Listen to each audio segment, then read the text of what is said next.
আসসালামু আলাইকুম সুপ্রিয় ছাত্রছাত্রীরা, কেমন আছো তোমরা সবাই?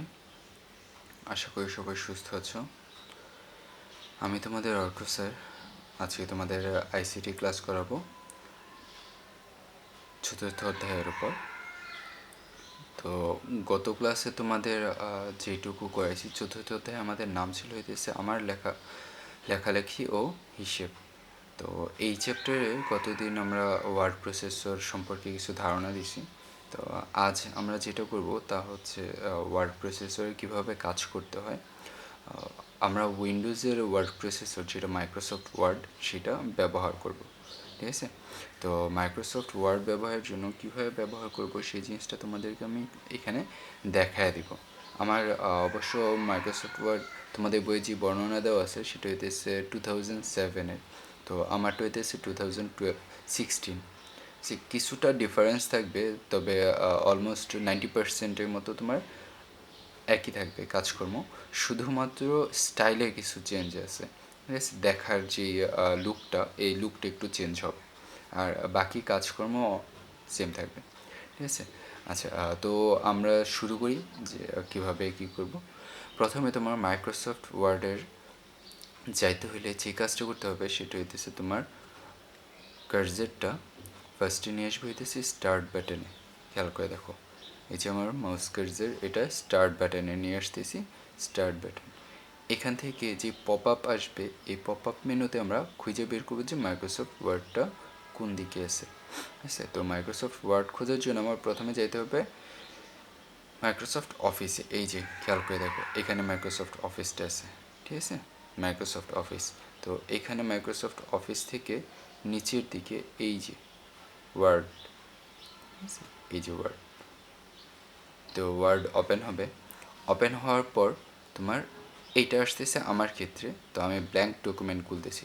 তোমাদের এটা একটু ডিফারেন্ট আসবে, সেটা হইতেছে যদি 2007 হয়, তোমাদের এই যে এরকম একটা মেনু আসবে সরাসরি, এইভাবে আসবে। আসার পর তোমাদের এই যে বলা আছে বইয়ের ভিতরে যে তোমার বাম কর্নার এরকম একটা চিহ্ন থাকবে, ঠিক আছে? উইন্ডোজ চালু হওয়ার পর এই যে এইখানে যে উইন্ডোজটা চালু হয়েছে এটা চালু হওয়ার পর তোমার এইখানে বাম কর্নারের দিকে, ঠিক আছে, এই কর্নারের দিকে তোমার একটা উইন্ডোজের মতো আইকন থাকবে, ঠিক আছে? এই উইন্ডোজ আইকনটা আমারটাই, তোমাদের আইকনটা হবে এই যে এটার মতো, ঠিক আছে? এইটার মতো হবে। এটা হইতেছে অফিস বাটন থাকবে 2007 হইলে, ঠিক আছে? আর যদি 2007 না হয় তাহলে এটা একটু ডিফারেন্ট হইতে পারে। তো এই অফিস বাটনে যখন ক্লিক করব, ক্লিক করার পরে আমাদের এই যে ডান পাশে দেখো নিউ লেখা আছে, ওপেন লেখা আছে, সেভ লেখা আছে, সেভ এস, আরও কিছু পপ আপ আসছে, এটা আসবে, ঠিক আছে? তো এখানে আমারটার ক্ষেত্রে একটু ডিফারেন্ট হওয়ার কারণে এই যে দেখো ফাইল, ঠিক আছে? আমারটা লেখা কি এখানে ফাইল কথাটা লেখা, ওকে? বাম কর্নারে দেখো এই যে ফাইল কথাটা লেখা আছে। তো এই ফাইল কথাটার পরিবর্তে তোমাদের এখানে অফিস বাটনটা দেওয়া আছে। তো ফাইল প্রেস করলাম, প্রেস করলে কী আসতেছে আমাদের দেখো, new, open, save S, save, এই অপশনগুলো আসতেছে, ঠিক আছে? তো এখান থেকে আমাদের যে অপশনগুলো আসবে, অপশনগুলো সম্পর্কে আমি বলতেছি। দেখো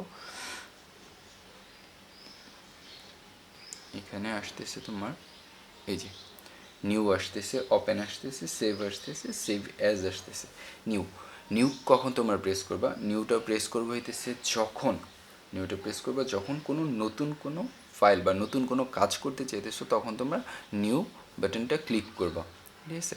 এরপর ওপেন, ওপেনটা ব্যবহার করা হয় তুমি আগে কোনো কাজ করছো, যেই কাজটা তুমি হয়তো বা এডিট করবা অথবা সেটা আবার নতুন করে চেক করবা, এরকম কোনো কিছু করতে চাইলে সেখানে আমরা ওপেন বাটনটা ক্লিক করব। ওপেন বাটনটা ক্লিক করলে কী হবে, তুমি আগে যেই ফাইলগুলোয় কাজ করছো, আচ্ছা আমার এখান থেকে আমি দেখাই তোমাদের, এটার অপশন ছাড়া ফাইলে ক্লিক করতেছি আমার এখানে। এখানে দেখো যখন আমি নিউ ক্লিক করব তখন এই যে ব্ল্যাঙ্ক ডকুমেন্ট আসছে, ঠিক আছে? এভাবে নতুন একটা ওপেন হওয়ার জন্য আসছে। এরপর ওপেন যখন ক্লিক করতেছি, ওপেন হইলে আমি আগে যে কাজগুলো করছি এই যে দেখো এখানে নামগুলো আসছে, ঠিক আছে? এখান থেকে যে কোনো একটা আমি ওপেন করতে পারবো। এরপর সেভ অপশানে যদি যাই, সেটা হইতেছে আমি কোথায় সেভ করব এইটা আসবে। আর যদি সেভ অ্যাজে যাই, সেভ অ্যাজে গেলে হবে কি, আমি এই ফাইলটা যে কাজটা এখন বর্তমানে করতেছি এই কাজটাকে আবার অন্য কোনো নামে অন্য কোনো স্থানে আবার নতুন করে সেভ করতে পারবো। ঠিক আছে, এইটা হইতেছে সেভ অ্যাজের কাজ। আচ্ছা, তাহলে আমরা কি কি বললাম? নিউ বললাম, ওপেন বললাম, সেভ বললাম, সেভ অ্যাজ বললাম। এই যে নিউ, ওপেন, সেভ আর সেভ অ্যাজ। ঠিক আছে, এই চারটা অপশন সম্পর্কে আমরা বললাম। এখানে অলরেডি আমি একটা নিউ পেজ খুলে রাখছি। ঠিক আছে, এইটা তোমার এই যে এখানে দেখো নাম দেওয়া আছে, সেটা হইতেছে ডকুমেন্ট 1। ঠিক আছে, ডকুমেন্ট 1 নাম দেওয়া আছে। আচ্ছা, তাহলে এখন আমরা মূলত কাজের ভিতরে চলে যাই, যে কিভাবে কোনো কাজ করব। আচ্ছা, আরেকটা বাকি আছে, এখানে আরেকটা অপশন ছিল তোমার আর কি, যেটা মূলত ব্যবহার করবো। এই যে এখানে দেখো নিচে ক্লোজ লেখা আছে। ঠিক আছে, এই যে এখানে ক্লোজ লেখা আছে, এই ক্লোজটা হইতেছে তোমার প্রোগ্রামটা ক্লোজ করার জন্য। ঠিক আছে, কোনো ফাইল ক্লোজ করার জন্য এটা ব্যবহার করা হয়। আচ্ছা, তাহলে আমরা এইখানে আসি। এখানে হইতেছে আমরা কোনো লেখালেখির যদি কাজ করতে চাই, লেখালেখির কাজ করার জন্য আমাদের ফার্স্ট যে কাজটা করতে হবে সেটা হইতেছে ফন্ট বা যে ডিজাইনটা আছে সেটা আমরা চেঞ্জ করে নিব। ফন্টের আকার বড় ছোট এভাবে কাজ করব। তো ফন্টে কাজ করার জন্য এই যে দেখো এখানে রিবন দেওয়া আছে, রিবনে হোম আছে, ইনসার্ট আছে, তারপর এখানে ডিজাইন আছে। ঠিক আছে, এই অপশনগুলো আছে, এইখান থেকে আমরা বিভিন্ন কাজ করতে পারবো। দেখতে পারতেছো এই যে এখানে হোম লেখা উপরে, এরপর এখানে ইনসার্ট লেখা, এখানে ডিজাইন লেখা, এখানে লেআউট লেখা আছে। এই অপশনগুলো আমরা ব্যবহার করতে পারবো, ব্যবহার করে বিভিন্ন ধরনের কাজ করতে পারবো। তো এখানে এখন যেহেতু আমরা লেখালেখির কাজ করব, তাহলে আমাদের কাজ হইতেছে হোমে। হোম থেকে আমরা এই যে এখানে দেখো, এই যে হোমের নিচে ঠিক একটু নিচে এই জায়গায় এখানে দেখছো, এই জায়গায় আমাদের ফন্টের স্টাইল আছে। এখান থেকে আমরা এই যে এই বাটনে ক্লিক করলে বিভিন্ন স্টাইল আমরা ইউজ করতে পারবো। এই যে বিভিন্ন নাম দেওয়া আছে ফন্টগুলার, এগুলো আমরা ব্যবহার করতে পারবো। তো বাংলা লেখার জন্য আমরা সাধারণত সন্তূর্ণ এম যে যদি বিজয় ব্যবহার করো, আর যদি অভ্র ব্যবহার করো তাহলে আমরা সিয়াম রূপালিটা ইউজ করি। ঠিক আছে, আচ্ছা, এরপর হইতেছে এই ফন্টের পাশেই দেখো সাইজ, এই যে এখানে লেখা কতটুকু বড় হবে ছোট হবে এই অপশনগুলা এখানে দেওয়া আছে। ঠিক আছে, আমি একটা লেখা লিখি।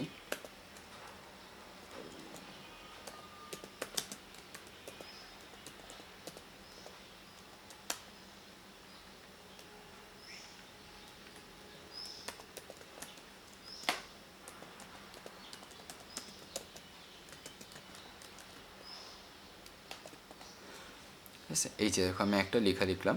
তো এটাকে ফার্স্ট কাজ হইতেছে ব্লক করতে হবে, কতটুকু ব্লক, এতটুকু লেখার পরিবর্তন চাইলে এতটুকু ব্লক করব, আর যদি সম্পূর্ণ লেখার পরিবর্তন চাই তাহলে সম্পূর্ণ লেখাটাই আমরা ব্লক করে নিব। ঠিক আছে, ব্লক করলাম। ব্লক করার পরে আমরা দেখো এই যেখানে ফন্ট স্টাইল, এখান থেকে আমরা চেঞ্জ করতে পারি। এখানে হইতেছে টাইমস নিউ রোমান, লেখার ধরন একটু চেঞ্জ হবে। দেখো আগে ফন্টটা চেঞ্জ করি তাহলে দেখতে সুবিধা হবে তোমাদের। এখন 11 আছে, যদি আমরা ফন্ট বড় করি, দেখছো এই যে বিভিন্ন ফন্ট দেওয়া হইতেছে আমাদের, ফন্ট সাইজ মূলত এখানে আমি 28 রাখলাম, তাহলে তোমরা লেখাটা দেখতে পারবো সহজে। আচ্ছা, এখানে যদি আমি টাইমস নিউ রোমান দিই, লেখার স্টাইল কিছুটা চেঞ্জ হয়েছে, সিয়াম রূপালি একটু চেঞ্জ হয়। এখানে দেখো বিভিন্ন ধরনের ফন্ট দেওয়া আছে। ঠিক আছে, এই যে একই লেখা, শুধুমাত্র আমি ফন্টটা চেঞ্জ করলে কি হইতেছে আমাদের লেখার ধরন চেঞ্জ হয়ে আসতেছে। খেয়াল করতেছো তোমরা, এই যে দেখো, দেখছো, তাহলে আমরা কি করতে পারতেছি, এইগুলা ফন্ট চেঞ্জ করে ব্যবহার করতে পারতেছি। স্বাভাবিক, আমরা সাধারণত টাইমস নিউ রোমানটা বেশি ব্যবহার করি। এই লেখাটা হইতেছে তোমাদের বইয়ে যেই লেখাগুলো থাকে সেটা ইংরেজি লেখার জন্য, সেই লেখাগুলো হইতেছে টাইমস নিউ রোমান ব্যবহার করে বেশিরভাগ ক্ষেত্রে দেওয়া হয়। স্পষ্ট পেপার পত্রিকা যেগুলো দেখো এগুলোতে এই ফন্টটা ইউজ করা হয় ইংলিশের জন্য। আর বাংলার জন্য সাধারণত আমাদের সন্তূর্ণ এম যে যেটা, এটা ব্যবহার করা হয় বিজয়ের জন্য। আচ্ছা, তাহলে আমরা কি দেখলাম, ফন্ট স্টাইল দেখলাম আর ফন্টের সাইজ দেখলাম। ঠিক আছে, আচ্ছা, এরপরে হইতেছে লেখালেখি করলে আমরা যদি কোনো কিছুতে এখানে দেখো যে অ্যারিথস লেখাটা লিখছি, ঠিক আছে, অ্যারিথস লেখাটা আমার একটা লেখা। এরপর যদি প্রত্যেকটাকে আমি আলাদা আলাদা করি,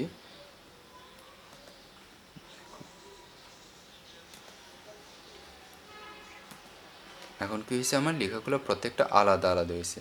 এই ক্ষেত্রে যদি আমি কোনো নাম লিখি, যেমন তোমার যেটা করবো সেটা হচ্ছে বুলেট নাম্বার বা লাইন নাম্বার, লাইন, এই জিনিসগুলো ব্যবহার করার জন্য।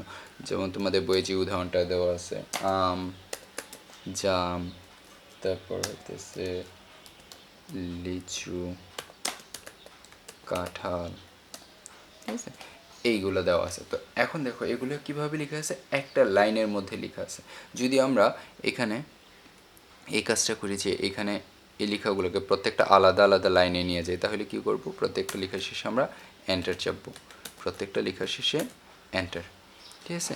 তাহলে এখানে আমরা কী করতেছি, প্রত্যেকটা লেখার শেষে এন্টার চাপতেছি, এন্টার চাপলে কী হইতেছে, আমার আলাদা আলাদা লাইন হইতেছে, শুধু আলাদা লাইন হয়েছে, ঠিক আছে। এখানে কিন্তু কোনো বুলেটের কথা, যেটা যে আলাদা আলাদাভাবে চিহ্নিত, প্রত্যেকটা তোমরা পয়েন্ট দিলে যে স্টার দাও বা আলাদাভাবে চিহ্নিত করো, সেই কাজটা কিন্তু হয়নি, জাস্ট লাইন হয়েছে আলাদা। তো এই ক্ষেত্রে আমাদের প্রত্যেকটাকে যদি লিখার পরে করতে চাও, তাহলে প্রথমে কাজ করতে হবে আমাদের সবগুলোকে সিলেক্ট করতে হবে।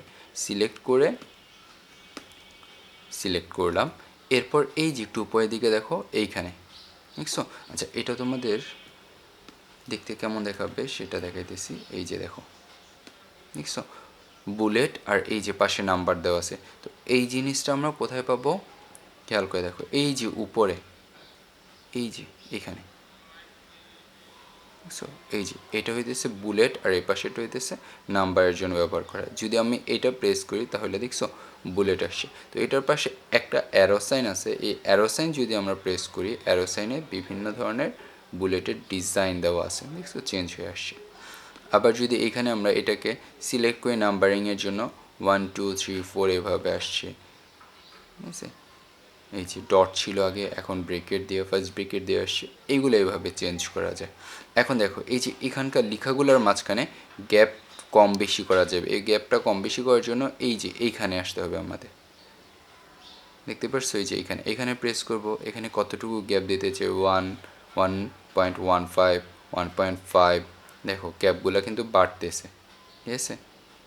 এটা হইতেছে লাইন স্পেসিং বলা হয়, কতটুকু লাইনের মাঝখানে ফাঁকা রাখবো, কম বেশি করা যাবে, তুমি ইচ্ছে হলে আরও কমায় নিয়ে আসতে পারবো সবগুলোর মাঝখানে গ্যাপ। ওকে, এই হইতেছে আমাদের লাইন স্পেসিং গেল। তারপর হইতেছে আমাদের কি বলে এটাকে, ফন্ট স্টাইল গেল, ফন্টের সাইজ গেল, এই জিনিসগুলো আমরা এখান থেকে পাইতেছি, ঠিক আছে। আচ্ছা, নেক্সট যে কাজটা করব সেটা হইতেছে আমরা টেবিল ইনসার্ট করব। যদি আমাদের কাজের ক্ষেত্রে কোথাও টেবিল ব্যবহার করতে হয়, তাহলে আমরা টেবিল ইনসার্ট করব। টেবিল ইনসার্ট করার জন্য আমাদের যে কাজটা করতে হবে সেটা হইতেছে ফার্স্টে এই যে দেখো হোম যে এখানে ছিল, এখানে হোমের পরিবর্তে আমরা কোথায় যাব, ইনসার্ট ট্যাবে যাব। ইনসার্ট ট্যাবে গেলে কি হইতেছে আমাদের, এই যে দেখো এখানে টেবিল আসছে কর্নারে, দেখছো, এই যে টেবিল আসলে এই ধরনের অপশন আসে তোমার। এই যে দেখো এখানে একটু যদি খেয়াল করো,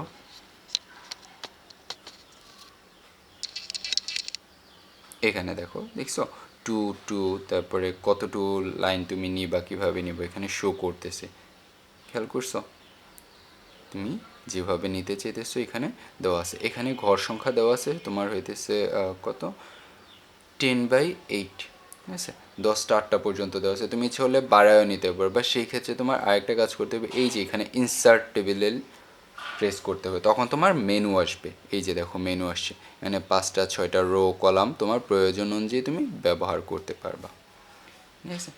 এই কাজগুলো হইতেছে তোমরা কোনো টেবিল ইনসার্ট করার জন্য ব্যবহার করতে পারো। টেবিলে তোমার বিভিন্ন ইনফরমেশন তুমি রাখতে পারো, সেটা হইতেছে তোমার ব্যাপার, কী ধরনের ইনফরমেশনের জন্য তুমি টেবিল ব্যবহার করবে, তোমার কয়টা কলাম দরকার হবে, কয়টা রো দরকার হবে, এইগুলো হইতেছে তোমার নিজস্ব সম্পূর্ণ ব্যাপার।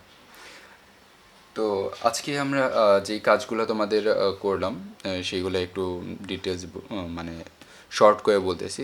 ফার্স্ট কাজ হইতেছে আমরা যে কাজটা করছি, যে কীভাবে অফিস ফাইল ওপেন করতে হবে, তারপর অফিস ফাইল ওপেন করার পর new, open, save, save age, এই ফাংশনগুলোর সম্পর্কে বললাম কীভাবে কাজ করবে।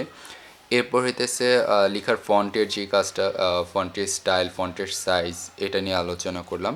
আরেকটা হচ্ছে বুলেট, কীভাবে বুলেট বা নাম্বারিং করবো, মানে প্রত্যেকটা পয়েন্ট আউট আলাদা আলাদা করবো, সেটা করলাম। আরেকটা কাজ হইতেছে আমরা টেবিল কীভাবে ইনসার্ট করে সেটা করলাম। এই যে দেখো এখানে আমি যেটা রাখছি, এটা যদি আমি ইনসার্ট করি তাহলে আসছে এইভাবে টেবিল। ঠিক আছে, এই কাজগুলো তোমরা বাসায় একটু নিজেরা চেষ্টা করবে। যদি এই কাজগুলো চেষ্টা না করো তাহলে দেখা যায় কি তোমাদের আইসিটি প্র্যাকটিক্যাল পরীক্ষায় একটু প্রবলেম হয়। সো সবাই এই কাজটা করবা। সবার সুস্থতা কামনা করে আজকের মতো এখানেই শেষ করতেছি। আল্লাহ হাফেজ।